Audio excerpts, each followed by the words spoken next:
over the last couple of decades, we have eliminated trades programs in many public schools. What would you do to expand trade opportunities in schools so students have multiple paths to success? You know, I was in shop class in 8th grade when I wrote the business plan for Camp Bow Wow, kind of. I was with my dear friend Trace, who actually started Voodoo Donuts. And we were in shop class, and we were making up things, like we were writing up all these ideas. I remember thinking back, actually, we didn't create Camp Bow Wow back then, but I had some idea. But he actually did have Voodoo Donuts, I think, then, that idea. But, you know, our kids need to learn how to make it out in the world, and they need to find their passion. And not every child needs to go to a 4-year school. Now it takes about 6 years to graduate, actually, and spend $100,000 in order to maybe figure out what they want to do along the way. So what we can do better is provide better opportunities to find their passions in K through 12. And you give them opportunities like Couragean, which is an organization here in Denver that shows videos and lets them see what it's like to do different jobs. And the jobs are actually jobs that we need here in Colorado. Not all of them require a 4-year degree, but you have to mentor and model to kids what they might want to do and find their interests, find their love, find their passion.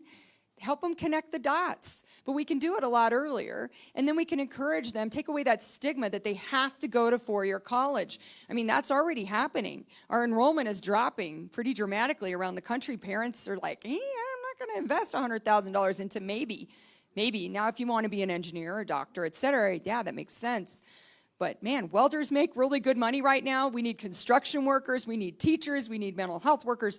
I mean, all across the board. And then we've got to make it easier for people to get certifications and accreditations in certain careers. So if I'm a teacher and I want to maybe do mental health care in the school also, right now you have to jump through all kinds of hoops. Let's provide some training and give them accreditation and let them do it. If I'm an entrepreneur, I was in Monarch High School, Tori was in Monarch, and I wanted to teach entrepreneurship there on the side when I was running Camp Bow Wow. I couldn't, I didn't have the right accreditation. I was like, what? I built this big company. Anyway, we've got to make it easier for people to teach, for people to mentor, for people to give kids hope. And we've also got to make it less stigma to not go to 4-year college and to make it cool again to do the trades. So, yeah, that's great. So my experience with shop was a little different. So when I went to electrical shop, I fried the board. When I went to wood shop, I threw a wood plank across the room. When I was in mechanic, I didn't want to get my hands dirty. So I quickly realized that I had no skills, so I'd better get an education, right? Heidi is absolutely right, and I'm fortunate enough to be a part of the business community. And what I hear from the business community is that they want this. So this doesn't even have to be funded by the schools, because construction sites, they want to train people in apprenticeship. Electricians want to train people in apprenticeships. HVAC wants to do the same thing. My brother lives down in Texas, and one of the things that's in Texas is Lockheed Martin builds all the F-35s there. And they're desperately in need of people who can weld, and so they bring them in to train them.